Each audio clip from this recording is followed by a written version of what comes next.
Welcome to বিদঙ্ক.com। আমি সঙ্গীতা, তোমাদের ম্যাথসের teacher. চলো দেখা যাক কি প্রবলেম আছে সলভ করার জন্য।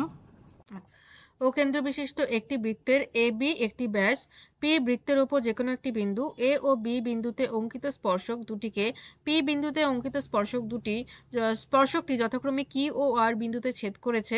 যদি বৃত্তের ব্যাসার্ধ আর হয় তাহলে প্রমাণ করি যে P Q into Q R P Q into P R is equal to R square হবে। ওকে, আচ্ছা, তো চলো তাহলে প্রথমে আগে আমরা একটা বৃত্ত অঙ্কন করি, যে বৃত্তের কেন্দ্র হচ্ছে ও, ওকে, এবং এ বি হচ্ছে তার ব্যাস, তাহলে অবশ্যই সেটা ও বিন্দুগামী হবে। ওকে, তো এ বি হলো বৃত্তের ব্যাস, এবং বৃত্তের ওপরে পি একটি বিন্দু নিলাম। ওকে, এবং এ বিন্দুর ওপরে আমরা একটি স্পর্শক অঙ্কন করলাম, এবং বি বিন্দুর ওপরেও একটা আমরা স্পর্শক অঙ্কন করলাম, এবং পি বিন্দুর ওপরেও আমরা একটা স্পর্শক অঙ্কন করলাম। তো পি বিন্দুর ওপর যে স্পর্শক অঙ্কন করা হয়েছে, তাহলে এ আর বি বিন্দুর ওপর অঙ্কিত স্পর্শককে কিউ ও আর বিন্দুতে ছেদ করে। ওকে, তাহলে এটা হচ্ছে কিউ বিন্দু আর এটা হলো আর বিন্দু। আমি অতিরিক্ত লাইনগুলো একটু মুছে দিই।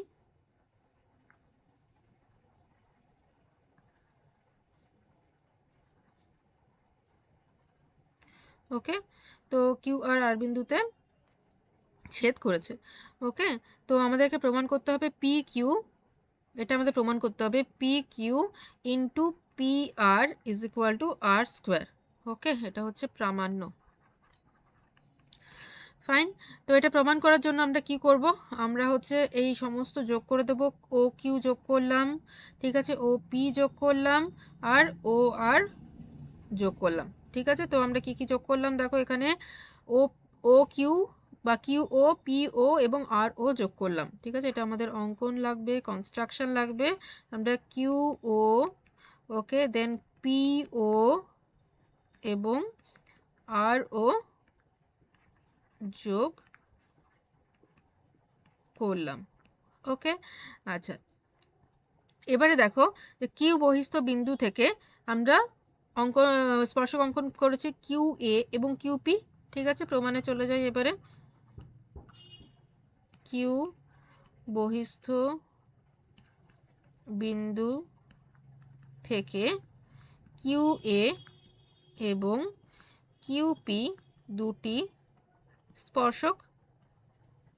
ওকে, তো তাহলে আমরা বলতে পারি এই যে অ্যাঙ্গেলটা Q A Q O A is equal to Q O P. Okay, অতএব angle Q O A is equal to angle Q O P. Okay, তো একই রকমভাবে দেখো এদিকে ডান দিকে আর বহিস্থ বিন্দু থেকে আর পি এবং আর বি দুটি স্পর্শক, তাহলে এখানে এই যে দুটো অ্যাঙ্গেল, এই দুটো অ্যাঙ্গেলের মান সমান। ঠিক আছে, angle R O B is equal to angle P O R. Okay, angle R O B is equal to angle P O R. তো এখানে আমি অতটা ডিটেলসে লিখছি না, তো যেহেতু পি আর এবং আর বি দুটি স্পর্শক, বহিস্থ বিন্দু থেকে দুটি স্পর্শক, অতএব আমরা বলতে পারি যে P O R is equal to R O B. Okay, আচ্ছা, এবারে চলে আসি এই যে বড় যে অ্যাঙ্গেলটা A O B, A O B angle. তো এ ও বি অ্যাঙ্গেলের মান কত, 180 degree. A O B is equal to 180 degree, right?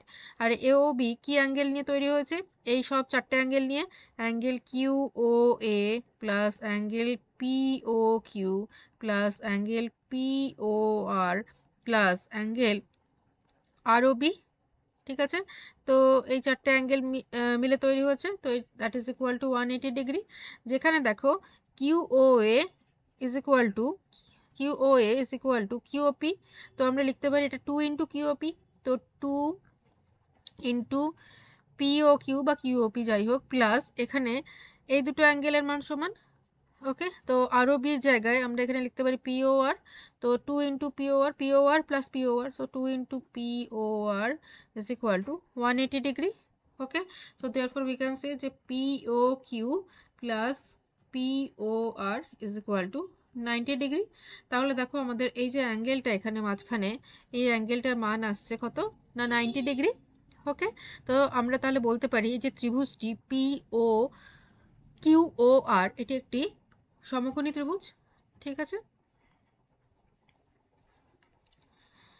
তো আমরা বলতে পারি অতএব ত্রিভুজ কিউ ও আর একটি সমকোণী ত্রিভুজ। ওকে, আবার দেখো এই যে ও কেন্দ্রীয় বৃত্তের ওপি হচ্ছে ব্যাসার্ধ। ওকে, ওপি হচ্ছে ব্যাসার্ধ আর পি বিন্দু থেকে কিউ আর হচ্ছে স্পর্শক, তাহলে এদের মধ্যে অ্যাঙ্গেল হচ্ছে 90 ডিগ্রি। ওকে, তো আবার ওপি লম্ব হচ্ছে কিউ আর। ঠিক আছে, যেহেতু ওপি হচ্ছে ব্যাসার্ধ এবং কিউ আর হচ্ছে স্পর্শক, তো আমরা জানি স্পর্শক এবং ব্যাসার্ধের মধ্যে কোণ হয় 90 ডিগ্রি। তো তাহলে ওপি হচ্ছে কিউআর এর ওপর লম্ব। তো আমরা জানি যে কোনো সমকোণী ত্রিভুজের সমকৌণিক বিন্দু থেকে যদি আমরা অতিভুজের ওপর লম্ব অঙ্কন করি, তো তাহলে কি হয় না, OP square is equal to P Q into P R হয়। ঠিক আছে, তো সমকৌণিক বিন্দু থেকে সমকৌণিক বিন্দু হচ্ছে এখানে কোন বিন্দুটা সমকৌণিক বিন্দু, এই যে ও বিন্দুটা হচ্ছে সমকোণ, এখানে ও বিন্দুতে সমকোণ তৈরি হয়েছে। ঠিক আছে, এই যে ত্রিভুজটা কিউ ও আর এর ও বিন্দুতে সমকোণ তৈরি হয়েছে, তাহলে ও হচ্ছে সমকৌণিক বিন্দু। তাহলে ও সমকৌণিক বিন্দু থেকে ও পি লম্ব অঙ্কন করা হয়েছে কিউ আর এর উপরে। ঠিক আছে, সমকৌণিক বিন্দু থেকে ও পি লম্ব অঙ্কন করা হয়েছে কিউ আর এর উপর বা অতিভুজের উপর। কিউ আর হচ্ছে অতিভুজ, কিউ আর এর উপর। ওকে, তো তাহলে কি হচ্ছে, O P square is equal to P Q into Q R. দেখো এটাই আমাদের প্রমাণ করতে বলেছে। ও পি আবার দিয়ে দিয়েছে যে ব্যাসার্ধ হচ্ছে আর, তাহলে R square is equal to, এই দেখো আমাদের প্রমাণ করতে হবে R square is equal to P Q into P R. Okay, P Q into P R, sorry this is P.